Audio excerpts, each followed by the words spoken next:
கர்த்தருடைய பரிசுத்த நாமத்திற்கு ஸ்தோத்திரம். இன்றைய நாளில் தியானிக்கும்படியாக எடுத்துக்கொண்ட வேத பகுதி யோவான் எழுதிய நற்செய்தி நூல் 1ஆம் அதிகாரம்.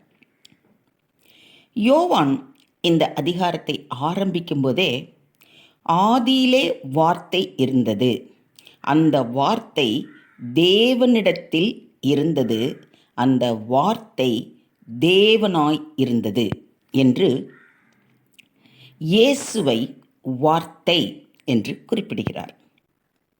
அவருடைய நாமம் தேவனுடைய வார்த்தை என்பதே என்று வெளிப்படுத்தின விசேஷம் 19ஆம் அதிகாரம் 13ஆம் வசனத்தில் நாம் வாசிக்கிறோம். அந்த வார்த்தை மாம்சமாகி கிருபையினாலும் சத்தியத்தினாலும் நிறைந்தவராய் நமக்குள்ளே வாசம் பண்ணினார் என்றும் குறிப்பிடுகிறார். முதல் 13 வசனங்களில் படைப்பு, ஜீவன், ஒளி, இருள், சாட்சி, உலகம், தேவனுடைய பிள்ளைகள் என்ற 7 காரியங்களை குறித்து மிக தெளிவாக சொல்கிறார். அதாவது, இயேசு ஆதியிலே தேவனோடு இருந்தார், சகலமும் அவர் மூலமாய் உண்டாயிற்று. அவருக்குள் ஜீவன் இருந்தது. அந்த ஜீவன் மனுஷனுக்கு ஒளியாய் இருந்தது. அந்த ஒளி இருளிலே பிரகாசிக்கிறது. அந்த ஒளியை குறித்து சாட்சி கொடுக்க வந்தவன் யோவான் ஸ்நானகன்.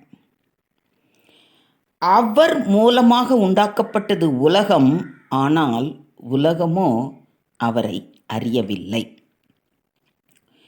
அவருடைய நாமத்தின் மேல் விசுவாசம் உள்ளவர்களாய் அவரை ஏற்றுக்கொண்டவர்கள் எத்தனை பேர்களோ அத்தனை பேர்களும் தேவனுடைய பிள்ளைகளாகும்படி அவர்களுக்கு அதிகாரம் கொடுத்தார்.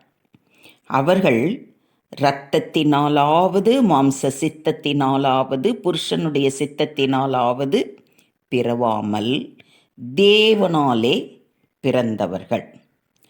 ஆக இந்த முதல் 13 வசனங்களை நாம் வாசிக்கும்போது இந்த எல்லா காரியங்களையும் நாம் தெளிவாக உணர முடிகிறது. தேவனால் அனுப்பப்பட்ட ஒரு மனுஷன் இருந்தான். அவன் பெயர் யோவான். அவன் தன்னால் எல்லோரும் விசுவாசிக்கும்படி ஒளியாகிய இயேசு கிறிஸ்துவை குறித்து சாட்சி கொடுக்க சாட்சியாக வந்தான் என்று வாசிக்கிறோம். அவன் இயேசுவை பற்றி கூறும் 7 காரியங்களை இந்த அதிகாரத்தில் வாசிக்கிறோம்.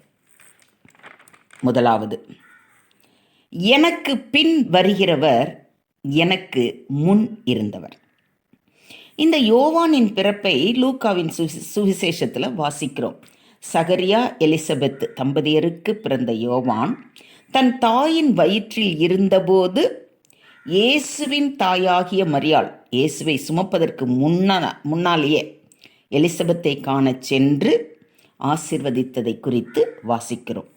பிறப்பால் இயேசுவுக்கு முன் பிறந்தவர் இந்த யோவான். அப்படின்னா கூட இயேசு இந்த உலகம் படைக்கப்படும் முன்னே இருக்கிறார் என்பதை குறிப்பிடுகிறார். 2, அவர் என்னிலும் மேன்மை உள்ளவர். அவருடைய பாதரட்சியின் வாரை அவிழ்ப்பதற்கும் நான் பாத்திரன் அல்ல என்று சொல்வதை வாசிக்கிறோம். 3, கர்த்தருக்கு வழியை செவ்வை பண்ணுங்கள் என்று ஏசாயா தீர்க்கதரிசி சொன்னபடியே நான் வனாந்தரத்திலே கூப்பிடுகிறவனுடைய சத்தமாயிருக்கிறேன் என்று இயேசுவே கர்த்தர் என்று பறைசாற்றுகிறார். 4, இதோ உலகத்தின் பாவத்தை சுமந்து தீர்க்கிற தேவ ஆட்டுக்குட்டி என்று இயேசுவை குறிப்பிடுகிறார். 5,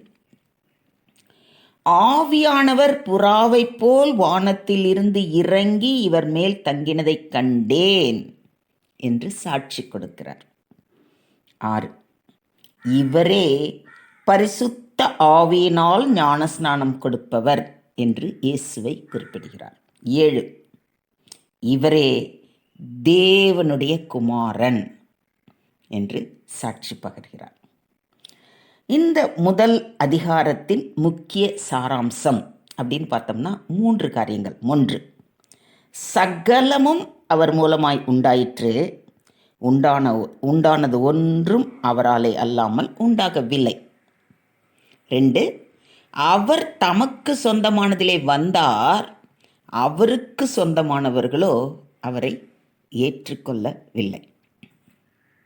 3, அவருடைய நாமத்தின் மேல் விசுவாசம் உள்ளவர்களாய் அவரை ஏற்றுக்கொண்டவர்கள் அவருடைய பிள்ளைகளாகும்படி அவர்களுக்கு அதிகாரம் கொடுத்தார்.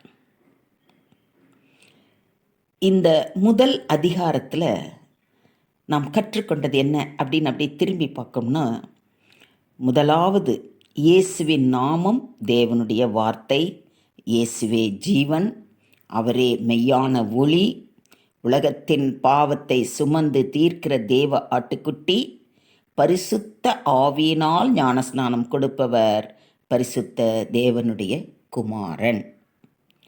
ஸோ இயேசுவை பற்றி யோவான் புத்தகத்தில் தெரிஞ்சுக்கலாம் அப்படின்னு சொன்னாங்க இல்லையா?